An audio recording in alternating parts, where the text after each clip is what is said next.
Hello class 11, welcome to the channel. थोड़ा सा interesting way लाया गया है आपके लिए। यहाँ पर थोड़ा सा मैंने सोचा कि वाइट बोर्ड भी आपको थोड़ा सा ब्लरिश दिखता था, तो थोड़ा सा अच्छा काम किया जाए यहाँ पे। अगर ये अच्छी लगी आपको वीडियो तो प्लीज़ बताइएगा, तो मैं इसी वे में आपको वीडियोस प्रोवाइड करूंगा। Otherwise I have no issue with the white board and this method also. Okay. White board में हो जाता है कि बिल्कुल इजीली मेरे को ग्राफ्स वगैरह जो होंगे आपको आगे समझाने के लिए वो इजी हो जाएंगे। तो देखते हैं, थोड़ी थोड़ी वीडियोस इस वे में डाल देंगे जो छोटे छोटे कंसेप्ट होंगे, जो इतने मुश्किल नहीं होंगे कि यहाँ पे समझाना। तो वो आपको मैं यहाँ समझा दूंगा, जो मुश्किल होंगे वो हम वहां समझ लेंगे। ओके, तो नो इश्यूज। तो चलिए, तो सबसे पहले आज हम अपना कंसेप्ट कर रहे हैं अपॉर्चुनिटी कोर्स का। क्यों सर, आप तो पीपीसी कराने वाले थे। बेटा पीपीसी वाला कंसेप्ट मैं इसलिए नहीं करा रहा, वैसे न्यूमेरिकल्स उसमें भी हैं आपके पीपीसी के, लेकिन वो ना थोड़ा सा डिफिकल्ट है। तो मैंने सोचा कि थोड़ा ना आपको पहले इजी वे में कराया जाए, फिर आपको थोड़ा डिफिकल्ट पे लाया जाए, क्योंकि ना ये सही रहेगा। क्योंकि अब तक आप थ्योरी पढ़ के आए हो, चैप्टर 1 में भी पूरी थ्योरी थी, चैप्टर 2 में भी थ्योरी पढ़ ले रहे। तो मैंने कहा थोड़ा सा ना न्यूमेरिकल पार्ट कराते हैं, तो थोड़ा बोरिंग नहीं रहेगा आपके लिए, राइट। तो आज हम कर रहे हैं अपॉर्चुनिटी कॉस्ट और मार्जिनल अपॉर्चुनिटी कॉस्ट। तो बेटा ध्यान से समझना है और सुनना है इस टॉपिक को। तो यहाँ पे ना बेटा देखो, हमने कहा अपॉर्चुनिटी कॉस्ट क्या है, तो मैंने इसकी डेफिनेशन लिखी कि the cost of next best alternative foregone. आपके लिए मैंने सब कुछ लिख रखा है, the cost of next best alternative foregone. इसलिए लिखा है सब कुछ बेटा, ताकि आपके नोट्स भी बनते रहे, आप इसी में से नोट्स बना लीजिएगा। ये सारे नोट्स ही हैं एक तरह से, ठीक है। तो अपॉर्चुनिटी कॉस्ट क्या होती है? The cost of next best alternative forgone. For example, आप एक कंपनी में काम कर रहे हैं as a senior manager, right, as at 60,000 rupees salary, ठीक है। अब क्या हुआ, आपको कंपनी की तरफ से आता है कि भैया आप ना ढंग से काम नहीं कर रहे, you are not appropriate for the post of senior manager, आप सही नहीं है आपकी ये जो पोस्ट आपको मिली हुई है उसके लिए। तो उन्होंने कहा भैया हम ना आपको ना सीनियर मैनेजर से ना या तो मैनेजर बना देंगे, या फिर हम आपको क्या बना रहे हैं, एम्प्लॉय दे देंगे। तो आप बताओ आपको क्या बनना है। देखो हर कोई के दिमाग में आएगा भाई एम्प्लॉय से बड़ी तो मैनेजर होगा, मैनेजर पे जाएगा। ये नॉर्मल तुम्हारी सोच है, राइट। और ये ऐसा होता भी है और ऐसा होएगा भी। लेकिन इकोनॉमिक्स में यही नहीं देखते हम ये देखते हैं कि उसकी सैलरी कितनी, उसकी कॉस्ट उसको कितनी मिल रही। अगर उसको एम्प्लॉय पे ना मैनेजर से ज्यादा की सैलरी मिलेगी, वजह रेयर चांस होते हैं, अगर सैलरी उसको ज्यादा मिल रही है एम्प्लॉय पे, तो वो एम्प्लॉय पे जाएगा इकोनॉमिक्स के अकॉर्डिंग, मैनेजर पे नहीं जाएगा वो। तो यहाँ पर क्या कहा जाता है कि जो उसको नेक्स्ट बेस्ट ऑल्टरनेटिव फॉरवर्ड का मतलब क्या है, कि भाई जिस सिचुएशन पे वो अभी एग्जिस्ट करता है उससे, मतलब वो तो जा रही है तुम्हारी, उससे अच्छी क्या है। मतलब उससे तो गंदी होएगी, लेकिन और गंदी से अच्छी क्या है। अभी तुम्हें मैं न्यूमेरिकली वे में बताता हूँ, मैथमेटिकल वे में।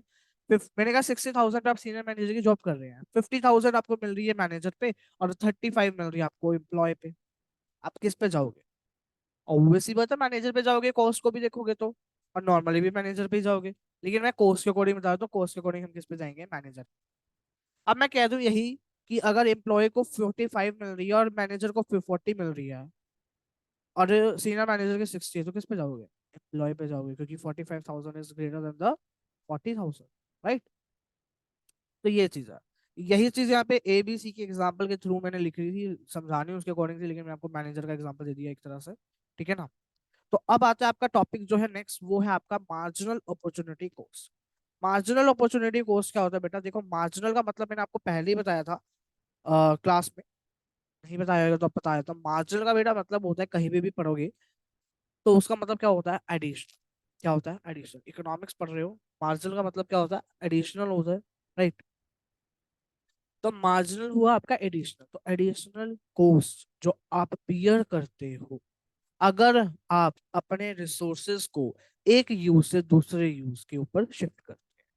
फॉर एग्जाम्पल, फॉर एग्जाम्पल, मान लीजिए आप एप्पल कंज्यूम कर रहे थे, 10 यूनिट आपके पास एप्पल की थी, and 0 unit of pizza slice थे आपके पास, ठीक है। आपने एक एप्पल को लूज किया, मतलब 10 से आप 9 पे आ गए। तो आपको गेन कितने का हुआ? मतलब 2 यूनिट्स ऑफ, तो जो 2 स्लाइसेस ऑफ पिज्जा है वो आपको मिल गए। तो आपका गेन हो गया। तो अगर हम इस लॉस को इस गेन से डिवाइड कर देंगे, तो हमारी एमओसी आ जाएगी, marginal opportunity cost. Is it clear? अब न्यूमेरिकल वे में भी कराऊंगा इसको आगे, न्यूमेरिकल्स ही है इस डेफिनेशन के बाद। तो बेटा देखो, एमओसी को हम एमआरटी भी कहते हैं। एमआरटी का मतलब होता है मार्जिनल रेट ऑफ ट्रांसफॉर्मेशन। क्या होता है एमआरटी का मतलब? मार्जिनल रेट ऑफ ट्रांसफॉर्मेशन, ठीक है। तो मार्जिनल रेट ऑफ ट्रांसफॉर्मेशन के लिए मार्जिनल अपॉर्चुनिटी कॉस्ट कह लो, बात एक ही होती है। इसका फॉर्मूला होता है loss in output divided by gain in output. Sir MOC MRT एक जैसा मतलब क्या है बेटा, देखो बात ही दोनों एक ही चीज की करते हैं, लेकिन जो कॉस्ट होती है ना वो आपकी डेसिमल फॉर्म में भी आ सकती है, मतलब जैसे भी नॉर्मल मैथमेटिकल फॉर्म में आती है, राइट। लेकिन जो एमआरटी होता है, मार्जिनल रेट ऑफ ट्रांसफॉर्मेशन, वो आपकी रेशोज में देता है, कितना लॉस हुआ रेशो में, कितना गेन। अभी बताता हूँ मैं, एमआरटी एमओसी दोनों निकाल के दिखाता हूँ। लेकिन सबसे पहले हम एक रीजन पढ़ लेते हैं कि एमओसी आता ही क्यों है। एमओसी इसलिए राइज होता है क्योंकि रिसोर्सेज का जो यूज होता है वो क्या होता है, स्पेसिफिक होता है। मेरे पास मेरे पास ये माउस है, इससे मैं क्या क्या कर सकता हूँ, मैं इससे इसको खाना खिला सकते हैं, हम नहीं खिला सकते। क्या मैं इससे अपनी लाइफ को चला सकता हूँ, या तुम्हारी लाइफ को कंट्रोल कर सकता हूँ कि भाई तू इधर नहीं इधर जा, तू उधर जा, कर सकते हो, नहीं कर सकते ना। इस रिसोर्स का भी तो एक स्पेसिफिक यूज है ना, कि इसमें सिर्फ कंप्यूटर में ही यूज होएगा, लैपटॉप में यूज होएगा, कहीं और तो यूज होएगा नहीं। टीवी में लगा दो टीवी में यूज हो जाएगा, मोबाइल में लगा दो मोबाइल में यूज हो जाएगा। मतलब एक स्पेसिफिक यूज है इसका। पेन का है, पेन से आप क्या कर सकते हो, पेन से आप सिर्फ लिख सकते हो, पढ़ सकते हो, और तो कुछ कर नहीं सकते। तो हर एक चीज का स्पेसिफिक यूज है। बैग का क्या यूज होता है, कपड़े रखने के लिए यूज कर सकते हो, स्कूल जाने के लिए यूज कर सकते हो। पहन तो नहीं सकते ना बैग को, कपड़ों को पहन सकते हो, लेकिन कपड़ों में आप बुक्स ले जा सकते हो, नहीं ले जा सकते स्कूल में या कॉलेज में। तो मतलब हर एक चीज का अलग अलग यूज होता है। ऐसे ही कहा गया रिसोर्सेज का क्या है, स्पेसिफिक यूज। अब अगर हम रिसोर्सेज को शिफ्ट करते हैं अपने बेस्ट यूज से नेक्स्ट बेस्ट यूज में, तो लॉस बढ़ता जाता है। ठीक है ना, अभी लॉस बढ़ता जाता है, इसका एग्जांपल अब न्यूमेरिकल में समझा रहा हूँ मैं। देखो यहाँ पे देखो, पॉसिबिलिटीज दे रखी है आपको A B C D E. ठीक है, A B C D E. तो यहाँ पे हमें एमओसी निकालना है, ये मार्जिनल कॉस्ट लिखा हुआ है, लेकिन हमें इसमें एमओसी निकालना है बेटा। कैसे निकलेगा, यहाँ पे मैं थोड़ा सा ना जूम कर देता हूँ ताकि आपको इजिली समझ आ जाए कि कैसे आपको न्यूमेरिकल जो है वो सॉल्व कर, राइट। तो देखिएगा, जब आप वीट से वीट, देखो पहली बात तो यहाँ पे आपका लिखेंगे एमओसी लिखेंगे। यहाँ मैं एमओसी निकाल रहा हूँ, यहाँ मैं एमआरटी निकाल रहा हूँ, बात एक ही है, लेकिन हम उसको रेशो में लिख देते हैं, ठीक है ना। तो देखो वीट से जब आप 100 वीट से 90 पे, तो आपको लॉस कितने का हुआ बेटा, 10 का लॉस हुआ। कितने का लॉस हुआ, 10 का। और गेन कितने का हुआ, 10 का हुआ भैया जी, 10। दोनों चीजें सेम है। तो 10/10 हुआ। पहले लेवल पे कुछ नहीं आएगा बेटा, पहले हमेशा याद रखना, पहले लेवल पे कुछ नहीं आते दोनों चीजें, ठीक है। 10/10 क्या आ गया, 1 आ गया भैया। फिर आपने दोबारा लॉस हुआ, लॉस बियर किया आपने 90 से 70, यानी 20 का आपको क्या हो गया, लॉस हुआ। 20 का क्या हुआ, लॉस हुआ। और गेन कितने का हुआ, फिर से 10 का हुआ। तो क्या हो गया, 20/10, दैट कम्स टू बी 2। ऐसे ही आगे गए, आपका 30 का लॉस हुआ, 10 का गेन हुआ, 3 आ गया आपका एमओसी। ऐसे ही आगे गए, 40 का लॉस हुआ, 10 का गेन हो रहा है, 4 आ गया आपका यहाँ। अब इसी को रेशो में लिख दो, 10/10, 20/10, 30/10, 40/10। तो ये आपका एमआरटी आ गया, यहाँ पे आपकी एमओसी आ गई। This was the solution of this question, है ना, बहुत इजी। बस ये देखना लॉस कितने का हुआ, गेन कितने का हुआ, आपका सॉल्यूशन कंप्लीट, 2 नंबर पक्के। बस 2 नंबर में आएगा ये क्वेश्चन, तुम्हें क्या लगता है 5 नंबर में आएगा?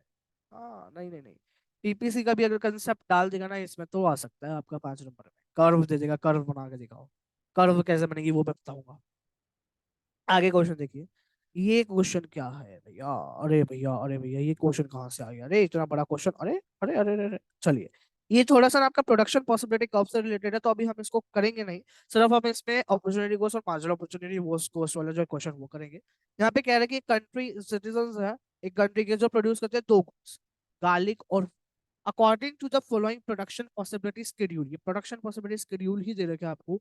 इसके अकॉर्डिंग बताया जाए कि opportunity cost of producing additional garlic is it constant और इंक्रीजिंग, ये बता। अरे भैया ये क्या क्वेश्चन दे दिया हमको, हमको नहीं आता है? करके दिखाते हैं आपको कैसे करना, देखिए वो कह रहा है कि अपॉर्चुनिटी कॉस्ट फाइंड करो of the producing additional garlic. Question को समझो, क्वेश्चन को समझो, क्या कह रहा है वो। Find the opportunity cost of producing additional garlic. अब किस किस के दिमाग में ये आया है कि इसमें हमें अपॉर्चुनिटी कॉस्ट निकालने, जिसका मतलब होता है the next best alternative for, जिसके भी दिमाग में है ना बेटा, गलत सोच, सही नहीं हो आप। और जिसके दिमाग में आया कि हमें इसमें एमओ से निकालना है, वो बेटा सही है। क्वेश्चन को ध्यान से पढ़ना है, ऐसे ही कंफ्यूज हो जाओगे पेपर में भी। क्वेश्चन को देखो क्या कह रहा है, find the opportunity cost. Opportunity cost तो फाइंड करनी है ऑफ प्रोड्यूसिंग एडिशनल गार्लिक। अगर आप एडिशनल गार्लिक को प्रोड्यूस कर रहे हो तो आपकी अपॉर्चुनिटी कॉस्ट क्या निकल रही है? तो वो कह रहे हैं मार्जिनल अपॉर्चुनिटी कॉस्ट निकालो बेटा। तो निकालते हैं भैया। हम क्या लिखेंगे, पहले यहाँ पे लिखेंगे गार्लिक, एक लाइन लगाएंगे, वुड लिखेंगे, फिर इसकी एमओसी निकालेंगे। ठीक है ना? सॉरी, एक मिनट, थोड़ा सा इसको जूम कर दें। अरे बाबा, तुम्हें भी आसानी हो जाएगी आप सभी को, और मेरे को भी आसानी हो जाती है फिर लिखने में। ठीक है ना?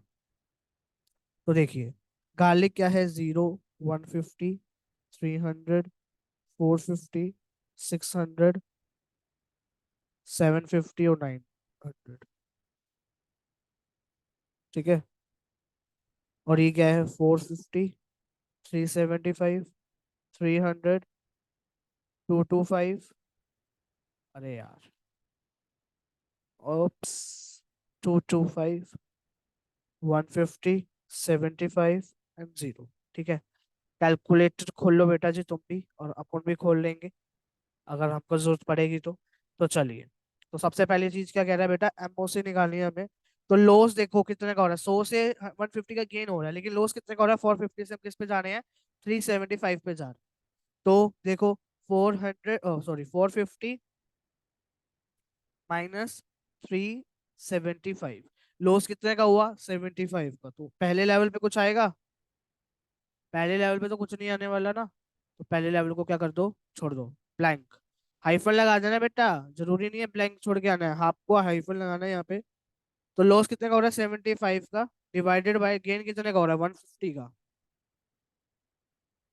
75 डिवाइडेड बाय 150 कितना आ जाएगा भैया, ये 1 पॉइंट समथिंग आएगा मेरे ख्याल से, मैं एक बार देख ही लेते हैं।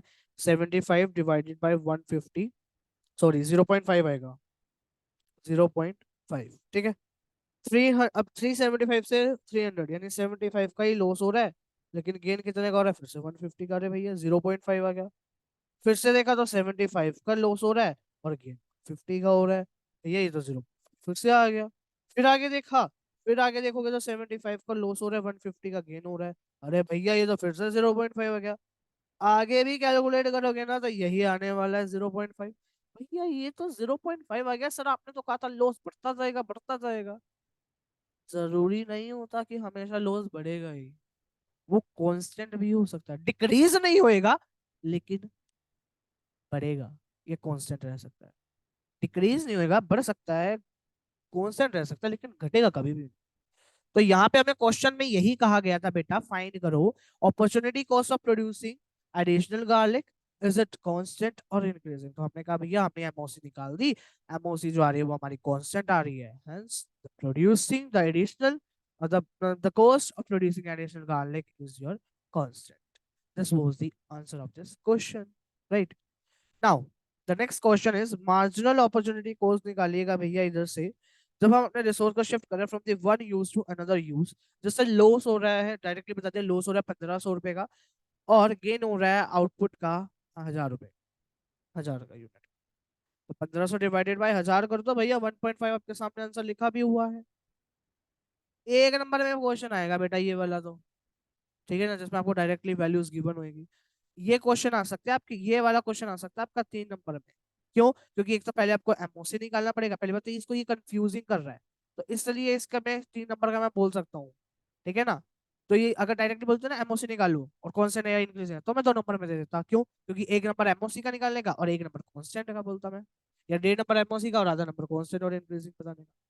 लेकिन ये कंफ्यूजिंग क्वेश्चन था, तो 1 नंबर में दे रहा हूँ कॉन्स्टेंट और उसको, और 2 नंबर में दे रहा हूँ एमओसी निकाल। ठीक है ना? चलिए, third question completed. Fourth question is your type of MCQ type question है। रमेश जो है ना वर्क कर रहा है 35,000 पर मंथ की सैलरी पे, उसको 2 जॉब ऑफर मिलता है, 30,000 का भैया और एक 25,000 का मिलता है। एज अकाउंटेंट का मिलता है 30,000, सेल्स मैनेजर मिलता है 25,000 महीने का। अब इसमें अपॉर्चुनिटी कॉस्ट बतानी, तो अपॉर्चुनिटी कॉस्ट क्या आएगी इसकी, हमने कहा अपॉर्चुनिटी कॉस्ट निकालनी है भैया हमें। तो अपॉर्चुनिटी कॉस्ट क्या आ रही है, देखो 35 से बेटर कौन सा ऑप्शन है आपके लिए, 30,000 है, तो बी ऑप्शन इसका जो है वो करेक्ट आंसर आ गया। ठीक है ना? जो नेक्स्ट कंसेप्ट है वो हम करेंगे नेक्स्ट क्लास के अंदर। पता है मेरे को इसी क्लास में कराना चाहिए, बट मैं आपको अगली क्लास में कराऊंगा। तो तब तक के लिए वेट करिएगा, मिलते हैं आपसे नेक्स्ट लेसन में। तब तक के लिए bye bye, thanks for watching this video, bye bye everybody.